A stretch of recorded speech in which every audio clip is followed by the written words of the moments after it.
2008년도에 제가 영국의 빅이슈 본사에 가서 빅이슈라고 하는 걸 한국에서도 만들고 싶다라고 제안을.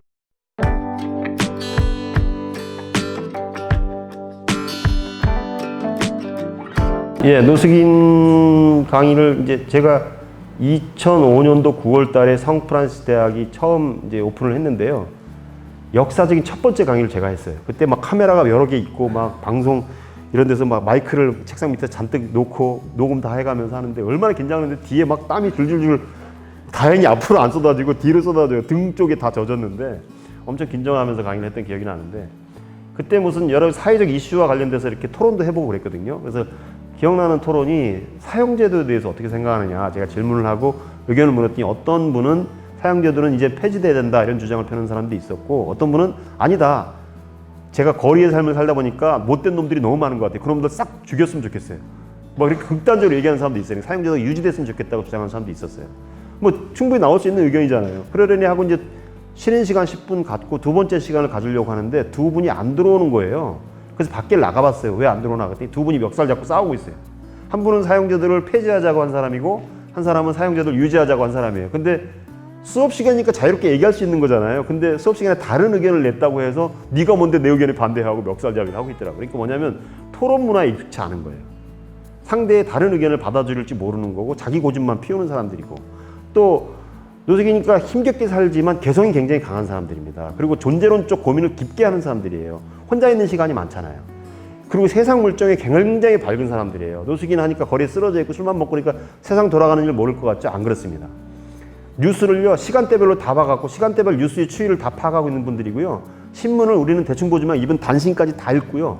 그 심지어 신문을 덮고 자는 분들이에요. 신문 활용도가 대한민국 최고로 높은 분들이 노숙인들이에요.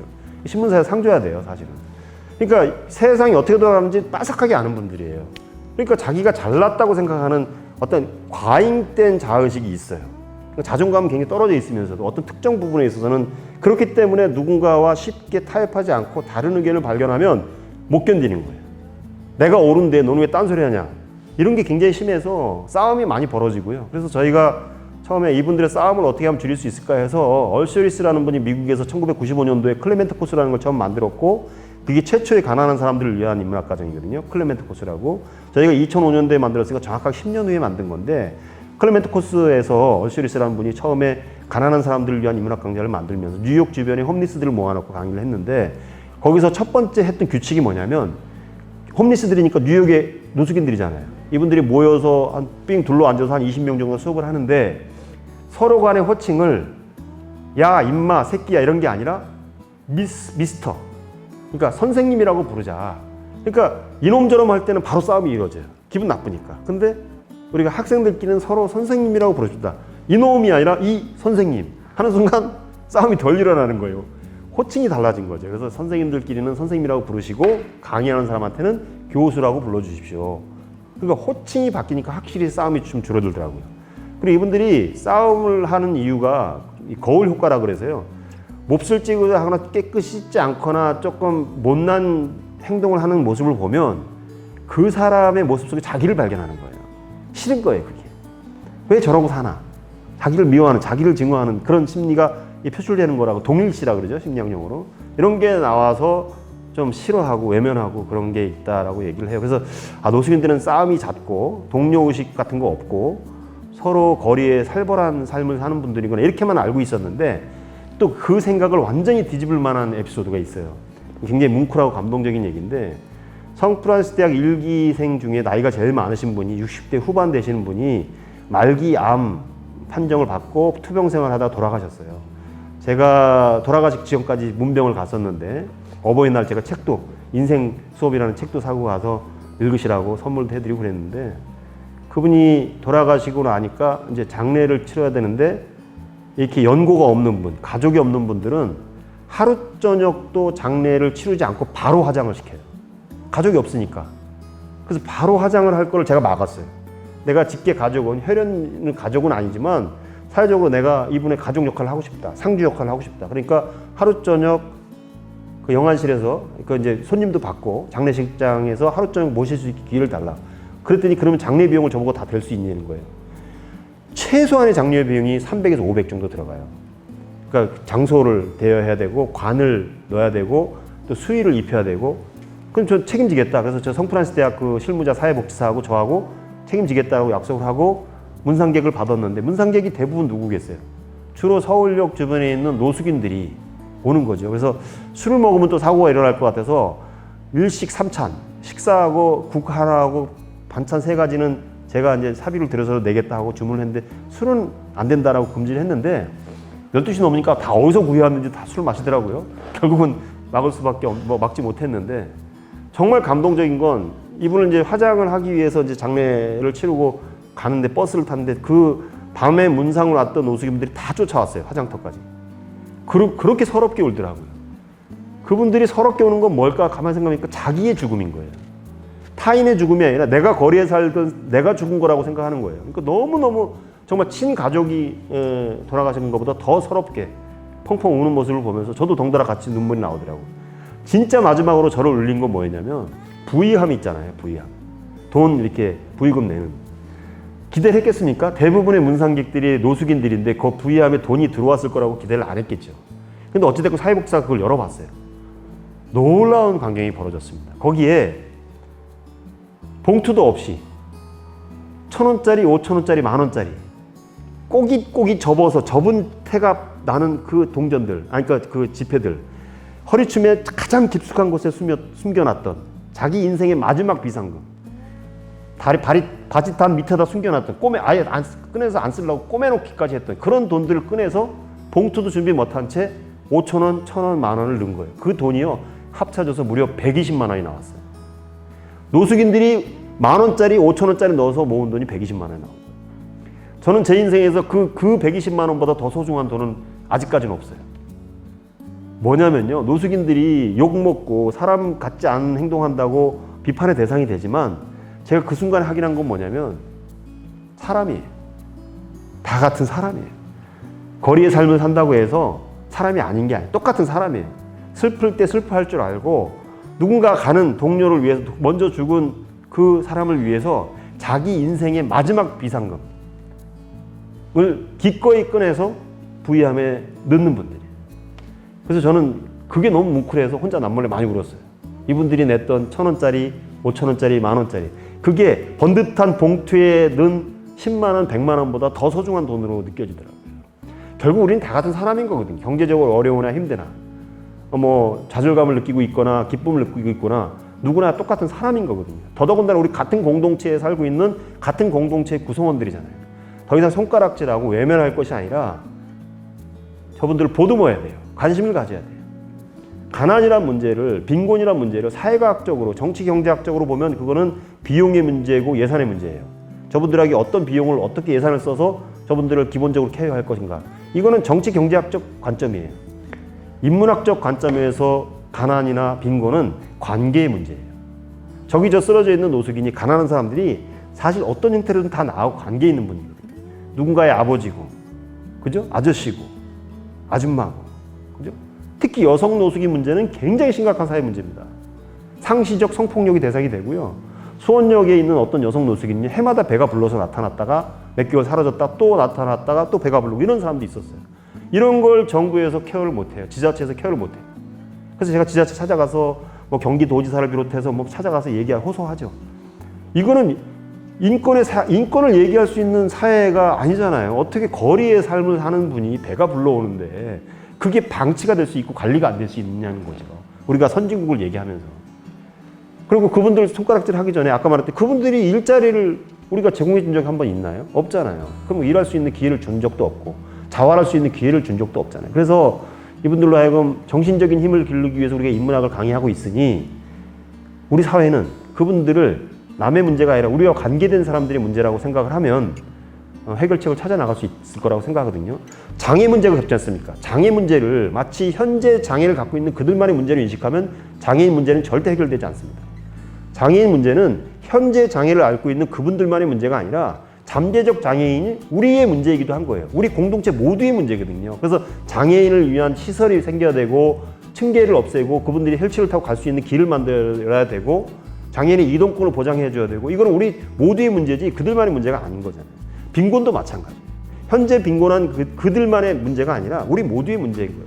자본주의 사회가 롤러코스터를 탔기 때문에 지금 현재 우리가 빈곤하지 않다고 해서 많이 방심하면 안 돼요. 우리도 언젠가는 빈곤해질 수 있고요. 또 빈곤하면 우리가 부자가 될 수도 있는 거예요. 롤러코스터를 탔다는 거죠. 그렇다면 그 우리 모두의 문제로 인식하는 순간 그 빈곤 문제의 해결책도 나올 수 있을 거라고 생각합니다. 청년 문제가 청년들만의 문제가 아니듯이, 그죠? 우리 사회 모두의 우리 같은 구성원들의 문제잖아요. 모두가 머리를 맞댈 때 청년 문제 해결책이 나올 수 있는 가능성이 생기듯이 빈곤 문제도 마찬가지, 장애 문제도, 모든 문제는 사회에서 벌어지는 다양한 문제들은 우리 모두의 문제라는 거죠. 그들이 게으르고 그들이 일하기 싫어서 노숙인으로 전락한 게 아니라 자본주의 사회에서는 구조적으로 빈곤 문제를 배태할 수밖에 없는 거잖아요. 그거를 우리와 관계된 일이다라고 인식하는 것이 굉장히 중요하다라고 저는 생각을 합니다. 갑자기 연설을 하고 있어요, 저는. 사실은 우리 사회에서 노숙인들 보면 사람들이 손가락질 하잖아요. 저 사지 멀쩡한 사람이 일 안 하고 논다고. 그럼 제가 그런 얘기하는 분들한테 반문하고 싶어요. 그럼 노숙인이 일어나서 술 안 먹고 맨정신에 일을 하려고 그러면 일할 때가 있나요? 이분들한테 그러면 어떻게 일어서라고 자활하라고 무책임한 말만 하면 안 되잖아요. 그래서 제가 세계적인 사회적 기업이죠. 빅이슈라는 영국의 잡지가 있어요. 노숙인들이 거리에서 파는 잡지인데 그거를 도입을 해야 되겠다. 그래서 2008년도에 제가 영국에 가서 빅이슈 본사에 가서 빅이슈라고 하는 걸 한국에서도 만들고 싶다라고 제안을 해서 제가 빅이슈 참관 준비 모임을 만들고 젊은 대학생들하고 같이 빅이슈 참관 준비 운동을 한 3년 정도 했죠. 근데 결국은 제가 경제적 능력도 안 되고 또 뭐 펀딩 능력도 부족하고 제가 워낙 마이너리티를 살았던 사람이다 보니까 사업적 능력이 없고 또 중간에 저도 뭐 문제도 좀 일으키고 뭐 그러면서 저보다 더 능력 있는 분이 이걸 참관하는 게 좋겠다라고 해서 지금 현재 빅이슈를 만들고 있는 그쪽에다가 제가 초창기에 빅이슈와 관련해서 쌓았던 노하우나 정보나 이런 걸 다 제공해 드리고 저는 조용히 빠졌죠. 그러니까 이걸 생색낼 일은 아니에요. 제가 빅이슈 한국에 들어왔다고 해서 그걸 거창하게 생색낼 그럴 생각은 전혀 없고요. 저도 그걸 통해서 많이 배웠고 반성할 일도 많이 있었는데 중요한 것은 그것도 일종의 고집이거든요. 제가 빅이슈를 한국에 들어온다 그랬을 때 대한민국에 저를 만난 100이면 100명이 다 반대를 했어요. 반대한 이유도 아주 구체적이에요. 첫째, 이제 종이 매체, 인쇄 매체는 한물 갔기 때문에 길거리 팔려고 해도 안 팔릴 것이다. 그리고 냄새나고 별로 깨끗하지 않은 노숙인지 들고 팔면 안 팔릴 것이다. 그런 거거든요. 우리나라는 도네이션 문화가 없기 때문에 노숙인들이 거리에 나선다고 했을 때 도와줄 사람이 별로 없을 것이다. 이런 식으로 다 반발을 했어요. 근데 제가 뭐라고 항변해? 정말 고집스럽게. 거기서부터 최고집이 나오는 거거든요. 빅이슈는 망할래야 망할 수가 없는 잡지다. 왜냐하면 모든 사람이 빅이슈에 참여할 수 있고 아무도 손해보는 사람이 없다. 노숙인 거리에서 판매하고 그것만 있는 게 아니라 글을 쓰는 작가들은 원고료 안 받고 무료로 글 써주고 사진 작가들은 무료로 사진을 찍어주고 연예인들은 무료로 표지 모델이 되어주고 대학생들은 지나가다 빅이슈 판매를 보면 판매를 도와주고 그렇죠? 일반 시민들은 구매를 해주고 그중에 누가 손해를 보는 거냐? 아무도 손해보는 사람이 없는 거고 우리나라가 도네이션 문화가 없다고 어떤 정치인이 저한테 그런 얘기를 했는데 당신 정말 잘못된 생각이다. 도네이션이라는 유료한 외래어는 모르지만 우리나라는 옛날부터 공동체끼리의 끈끈한 정이 있는 사회다. 인심이 좋은 사람들이고 이 산업화되고 고도화 성장하면서 콘크리트가 깔리기 시작하면서 인심이 좀 사그라졌지만 지역사회 공동체에서 예전에 좀 모자라는 사람들도 다 도와주면서 살았던 거거든요. 우리 둘의 공동체가 있고 한국 사람들이 정말 인심이 많고 지나가는 사람이 누가 밥을 안 먹었다 그러면 들어와서 밥을 먹이고 보내는 그런 문화가 있는데 우리나라가 기부 문화가 없었기 때문에 여기서 거리에서 판매를 하면 안 살 거다? 잘 사잖아요. 많이 사잖아요, 사람들이. 그러니까 처음에 책에서 고집 부리지 말고 괜히 고생하지 말고 포기해 그랬는데 제가 끝까지 밀어붙여서 결국은 또 다음에 또 훌륭한 분들이 나타나서 그분들이 맡아서 빅이슈에 참관하게 됐거든요. 그러니까 빅이슈의 모토가 그겁니다. Working, not begging. 그러니까 구걸하는 게 아니라 일하는 거다. 예전에는 지나가는 사람들한테 1,000원만 주세요. 담배값만 주세요. 이건 구걸이잖아요. 근데 이제는 당당하게 빅이슈를 사세요. 판매하는 일을 하는 거잖아요. 워킹이죠. 그러니까 베깅이 아닌 거예요. 그러니까 워킹, not begging. 그러니까 노숙인이지만 나 노숙인을 드러내는 거예요. 창피하지만 그럼에도 불구하고 나 살아야 되겠다. 대신 나 구걸하는 대신 일을 할 테니까 도와줘라. 내가 하는 일을. 이거거든요. 그래서 자활 정신을 잘 담은 비교적 성공한 그런 사회적 기업의 형태라고 볼 수 있고 그래서 제가 영국까지 가서 그 빅이슈 본사에 가서 한국형 빅이슈를 만들겠다고 제안하게 된 것도 그런 취지에 동의했기 때문이기도 하고요. 또 어찌됐건 노숙인들의 어떤 인문학 과정에서 만났던 노숙인분들이 인문학과정을 마치고 나서도 취업을 하지 못하고 힘들어하는 모습도 몇몇 제가 아는 기업에 또는 뭐 조그만 업체 이런 데다가 취업을 알선하기도 하고 그랬어요. 근데 오래 못 버티더라고요. 일단 사회적 편견이 있어요. 노숙인 하면 편견, 게으른 사람, 일 안 하는 사람, 술꾼, 알코올릭 뭐 이런 또 신용 없는 사람 이렇게 편견이 있어서 편견을 견디지 못하고 뛰쳐나오고 그러더라고요. 그래서 그분들이 별도로 모여서 할 수 있는 일이 뭘까를 고민하다가 이후 지금도 제가 대전역 근처에 있는 노숙인들 모아놓고 인문학 강의를 혼자 하고 있어요. 인문학 강의, 노숙인을 대상으로 한 인문학 강의를 사실은 할 사람이 별로 없습니다, 우리 사회에. 왜냐면 노숙인 앞에 가서 무슨 얘기를 하지? 하고 두려워하는 사람도 있고요. 또 노숙인들한테 먹히지 않는 얘기를 하는 사람도 있어요. 자기 자랑이나 하다 오는 사람도 있고요. 예. 그리고 또 하나는 그 대전 같은 경우는 강사비가 굉장히 적게 책정이 돼 있어요. 예산이 별로 없으니까 거기 노숙인 쉼터에서 운영하는 인문학 과정이거든요. 그러니까 그 돈 받고 갈 사람이 없는 거죠, 대전까지. 그럼 저는 돈 보고 가는 게 아니니까 가는 거고. 저는 그래서 제가 사회적 펀딩을 좀 일으켜서 서울에는 이제 인문학 과정이 성프란시스 대학이 있으니까 대전이나 대구나 부산이나 이런 대도시마다 지방에도 노숙인들이 많이 있거든요. 그래서 지방에서도 인문학 강의를 연중할 수 있고 또 그분들이 자활을 할 수 있는 그런 비기슈는 아니더라도 다양한 형태의 어떤 자활을 돕는 그런 일거리를 만들고 하는 일들을 지속적으로 했으면 좋겠다 이런 바람을 가지고 있습니다. 예.